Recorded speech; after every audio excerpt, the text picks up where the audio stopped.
It was one of those nights where silence felt heavier than usual. I was 14, and for the first time, my parents had trusted me to stay home alone while they went to dinner with some friends. The house wasn't old or creepy, but when you're alone, every little sound feels amplified. Every shadow feels darker. At first it was fun. I raided the kitchen for chips, turned the TV volume up louder than usual, and sprawled out on the couch. The glow of the screen filled the room, and I told myself, this is freedom, no rules, no one telling me to turn the lights off or do homework. But around 9:45 p.m., I felt it. The first shift. The air inside the room suddenly felt colder, heavier. I ignored it, brushing it off as nerves. But when I went to the kitchen for a drink, I passed the living room window. For a split second, I thought I saw movement in the yard.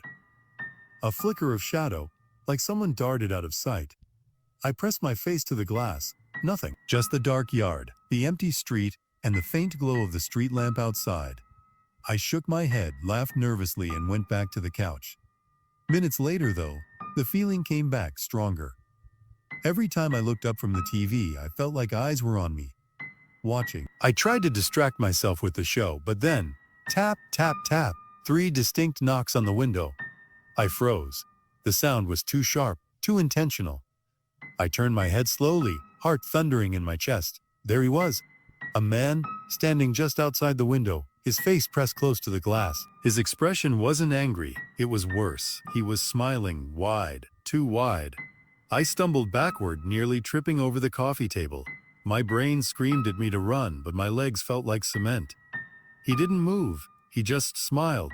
The phone was in the kitchen. The kitchen was on the other side of the window, which meant if I wanted to call for help, I had to pass right by him. I ducked low, crawling on the floor, trying to stay out of his line of sight. My breaths came fast and shallow, my palms sweaty against the carpet. I reached the edge of the hallway, daring myself to peek. The window was empty. He was gone. Or at least that's what I thought. I bolted for the kitchen, grabbed the phone and pressed 911. Knock, knock, knock. This time the sound came from the back door.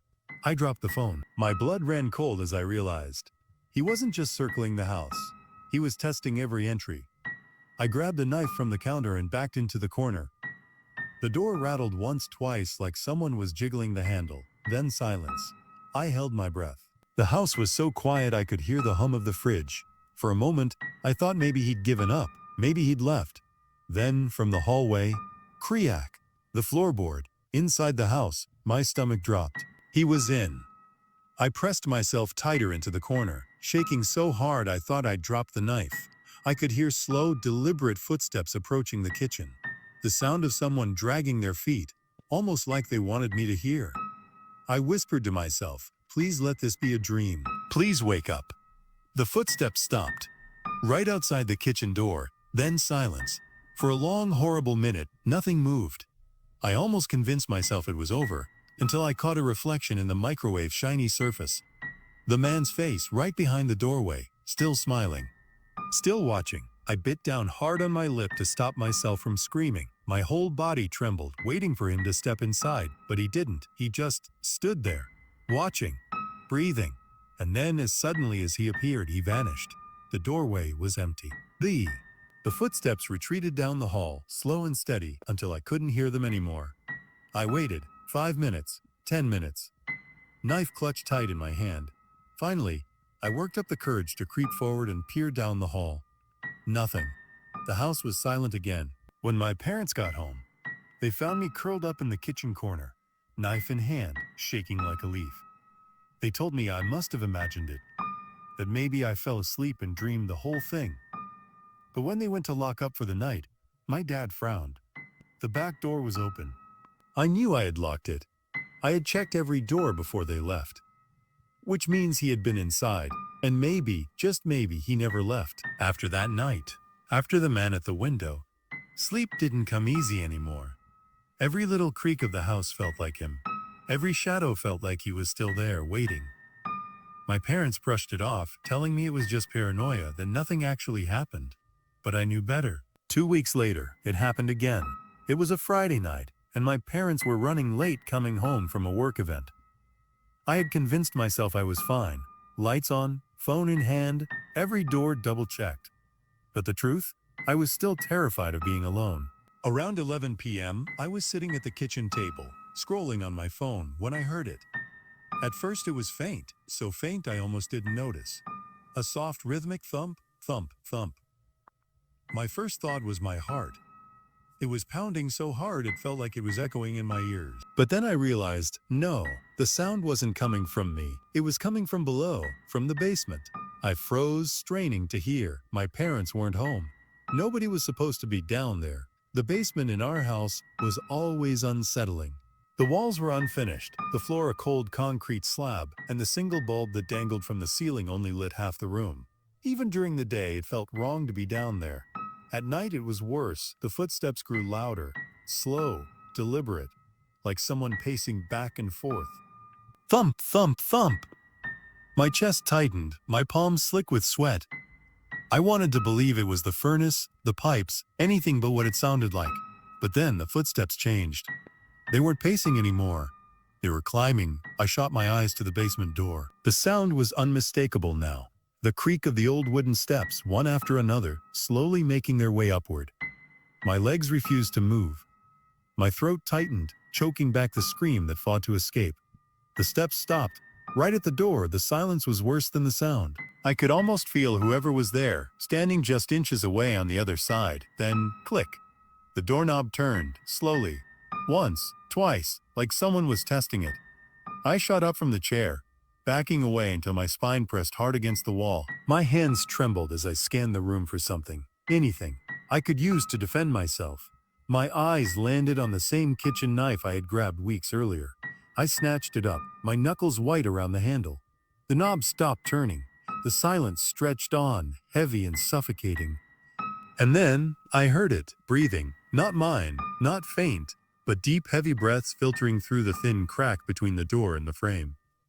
"Who's there?" I finally managed, my voice shaking. I'm calling the police." Silence. Then 3 knocks. Soft, deliberate, like a mockery of the ones I'd heard at the window. Knock, knock, knock.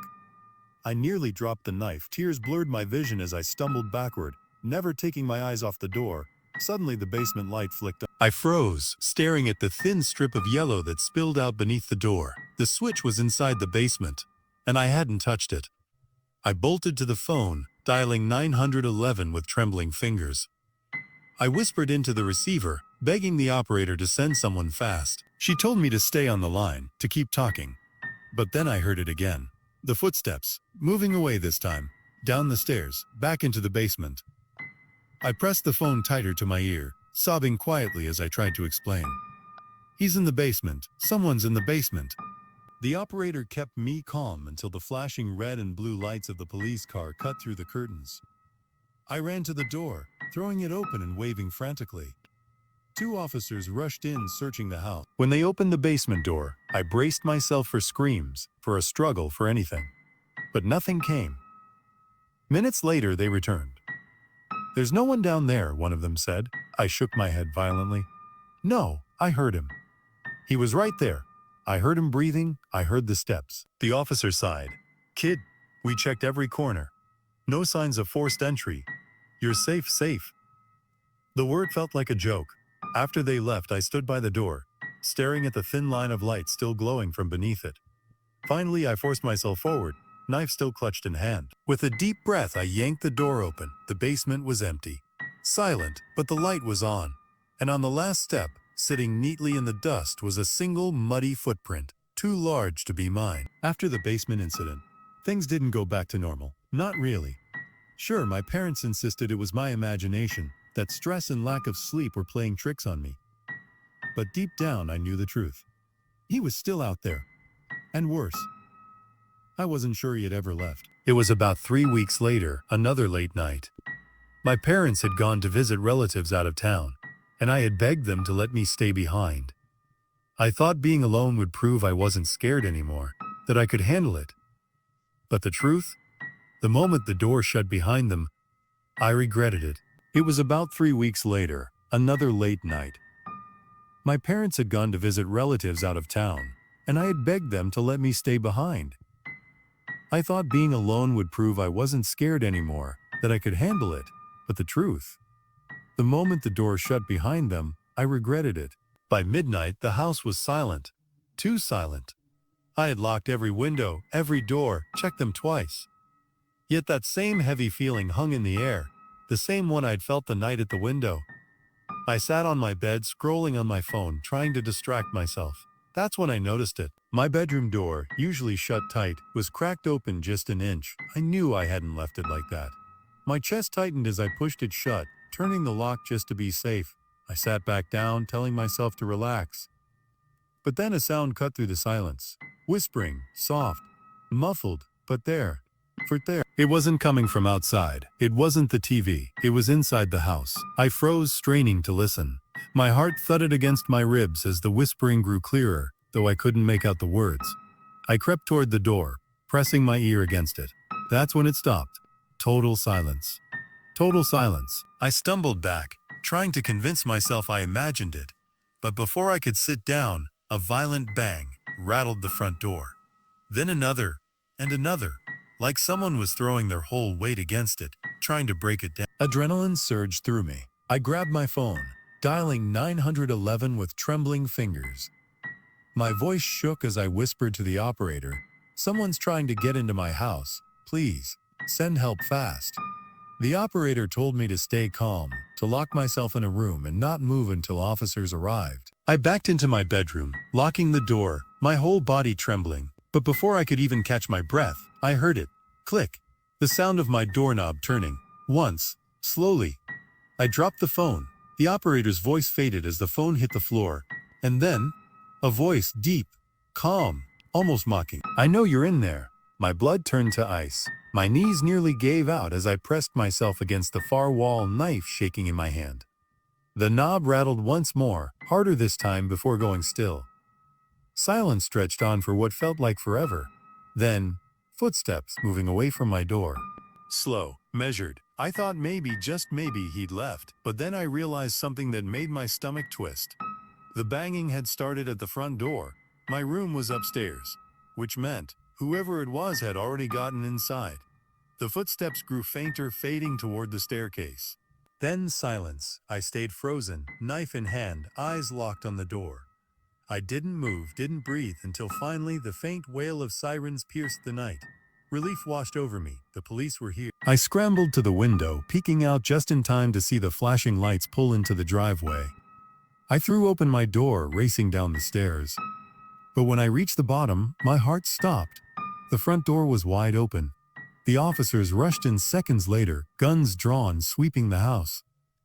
They searched every room, every corner, every shadow. And once again, they found nothing. But there was something. Right on the kitchen table, placed neatly in the center, was a folded piece of paper. I picked it up with shaking hands, the words scrawled in uneven, messy handwriting. "Next time I won't knock." 3 times, 3 nights, 3 warnings. Was it the same man, or something worse? Sometimes the scariest part isn't knowing who's out there. It's knowing they might already be inside. This was Horror Coven. Which of these stories terrified you the most? Let us know in the comments below. And don't forget to subscribe for more nightmares every week.